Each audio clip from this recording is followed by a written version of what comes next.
Leo, you've had some run of it. What was it, something like 10 games in 10 weeks? Aye, that's right. How do you keep it going?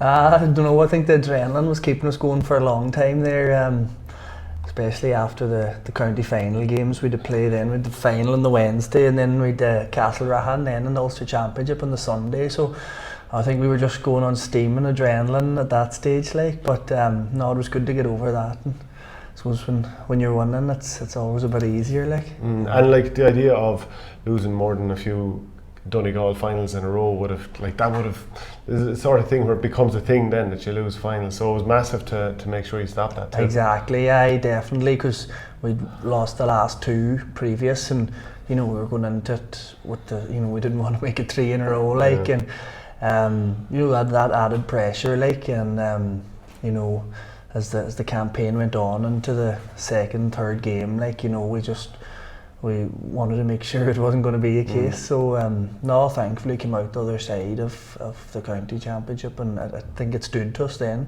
And can you separate those games that you had in the final as well against Guido?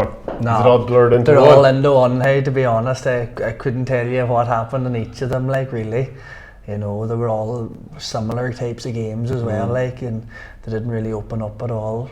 But we'll look back at them, sure, in years to come, like. And like, what was that like mentally during that period, trying to go from one game to the next, and you've no time to even blow off a bit of steam because the next game is coming up in a few days' time. Yeah, that's right. I suppose it was tough in one way, but at home it was a great time too. Like, there was a good buzz around the club. Like, everybody was on a high. We felt we could do it ourselves. Like, that if we just kept coming back. We kind of did. We had the attitude, like, it didn't matter if it took another couple of games, like, or if we had to play on the Friday or the Saturday, we would have done that. And that's the kind of attitude we had. And I think every man rode in and just dug deep, like, really, and came in. Well, like, how do you go from? Am I right with the time that you'd won the replay on a Wednesday night, wasn't it? And you were willing to go to another replay again if it needed it, even though Castlerahan was coming up that weekend, wasn't it? Yeah, that's it. I think we were, because, like, the Donegal Championship is very, very competitive, like, and there's 3 or 4 very good teams, probably more, like, and I suppose for us, our aim was to win the county championship, and that was our main aim, like, maybe other teams would have, wanted to push on in Ulster, like, but for us it was just win a county title, and if we had to play the county final on the Saturday and play in Ulster on the Sunday, we would have done that, if need be, like. So no, that was kind of the attitude we had, and I suppose it was paid off. And did you get any chance to celebrate after winning it on the Wednesday night? No, we did. Did you? Oh yeah. Wednesday night, I think the cup came back into Glenties at around 1:30 at night. Really? So, that late? Yeah, that late. So Wednesday night rolled into Thursday, and Thursday then Thursday night was the last hurrah, really, and we got back together on Friday and had a light session then at that stage. The cobwebs. Yeah, getting everyone together was the main thing, and we just focused in then on Castlerahan again and got back on the horse. You couldn't have had too much preparation done from in terms of like analysis or anything like that. It was surely just go out and play your own usual game. Exactly, like very brief analysis on Friday night.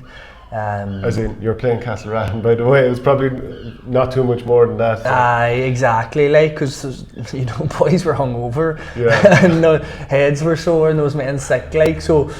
It was a case of, I think we were still going on adrenaline come Sunday, against Castlerahan, and we were lucky in that game. We got a good start to both halves, and I think that stood us, because in the last 10 of the game in the second half, like, we were out on our feet, like, and I don't think I was ever as tired, like, with everything, like, emotionally and physically, like.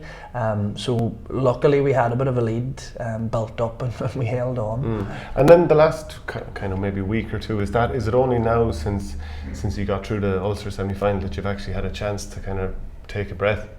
Aye, exactly, really, like, we had after we got over the Castlerahan game, we knew we had 2 weeks to prepare for Clontumbret, and we just we took a few days to ourselves, we just fully recovered the bodies and focused on Clonturberet then, you know, and I think it was definitely good to get over Castlerahan, because, you know, as you said, the preparation was by no means ideal, like, so it was good to get over it, and we were lucky, but it was good then. We had our 2 weeks and we could recuperate and get things sorted. Yeah, because it had been up until Guido won it last year. Been 43 years since the Donegal club had won an Ulster title, and now, you know, you're in with a 50-50 shot for 2 in a row. Is it a bit mad that no Donegal team had won it in so long? It is alright. It probably, you know, I'm not quite sure why, but the likes of Crossmaglen really did dominate, not just in Ulster football for probably the previous decade, but in Ireland too. Like they won a lot of All-Ireland club championships. So you had that also, like, and I suppose Guido probably did get the monkey off the back, and they showed how good Ulster football is, like, and, you know, maybe teams are like ourselves are starting to believe we are as good as maybe other teams throughout the province, really. What's been the difference for you this year to kick on? It's probably a bit of hurt from the past 2 finals. A bit of hurt, you know, motivation there to get back. Like, we got a lot of criticism from certain media outlets in the past 2 years, and like, that all builds up over the years, and, you know, we just didn't want to let it slip this year, really. Was it question your bottle in tight games type thing? Aye, pretty much, and maybe the style of play. Yeah. When you lose, it's easy, you know, pick holes, like, in teams, but no, I suppose it's just all that comes together, and fellas just weren't prepared to maybe listen to the same thing this year again. But in saying that, we've a cohort of good young players, like, they've really, this year they've really stepped up to the mark. Other years maybe not, but they really have this year, and, you know, I could name several of them, but I think Kieran Thompson, the captain, is really leading the team out this year, and you know, every game we played, he's been a leader, and that's been a difference also. And a fair wand of the left foot. Definitely. For sure. So for those that don't know Donegal, you hear Naomh Conaill, then you hear Glenties. So which is which? And I suppose the Glenties thing is one part of our parish or our club, but who everyone forgets is there's a Gaeltacht area called Fintown, and it's about 5 miles outside of Glenties, but that is forgotten about sometimes when you say Glenties. So our club is Naomh Conaill, and you know, it should be noted that we are Naomh Conaill, and that we've 4 or 5 very good players from Fintown, like, so. No, it's a mistake, I suppose, on people's behalf, really. Surely use it to wind people up from Fintown. Yeah, exactly. Yeah. That's it. Which side are you from? You're the Glenties side. I'm Glenties, the town. Which side is Jim McGuinness from? He's Glenties. Now, Fintown, when I say Fintown, it's very small, like, it's a tiny village, like, and that's, you know. 4 or 5 players, they're not that, I would be lost without them, like. Would Jim ever be involved with you in the last few years at all? Because obviously he was away with Celtic and then Charlotte Independence. No, we hadn't seen Jim in a good while now, alright. He, as you say, he's been busy, and Jim, when he gets in, you know, when he goes for something, he really does go for it, like, and that's the sole purpose, really. So no, we haven't seen Jim, but no, he always keeps in touch. A few texts, always, you know, coming up to county finals and after them. So that's kind of the way that. Would you have kept track of his soccer sort of exploits? Oh yeah, definitely. The games, the Charlotte Independent games used to be online, and a lot of the boys used to watch them. I think it was Facebook Live or something, so they'd be up late watching them on the Saturday nights there, and they would have been keeping in touch with how he's getting on, really, you know. Must have been mad watching him on the sideline in a different sport. Yeah, big time. It was hard to kind of get the hang of it, like, because we're so used to him from a GA perspective to go into the soccer, but as I say, that's Jim, and you know, he's always sets his ambitions high, really. Like. So when I was watching Donegal this year in the Super 8 game against Kerry at Croke Park, 120 each, if I remember the scoreline correctly, thrilling game of football. I thought to myself, Donegal here are right on the cusp. Do you feel like Donegal are kind of on the cusp? Yeah, definitely feel that, like, but I suppose it's one thing, you know, saying it and feeling it and actually doing it, you know, really.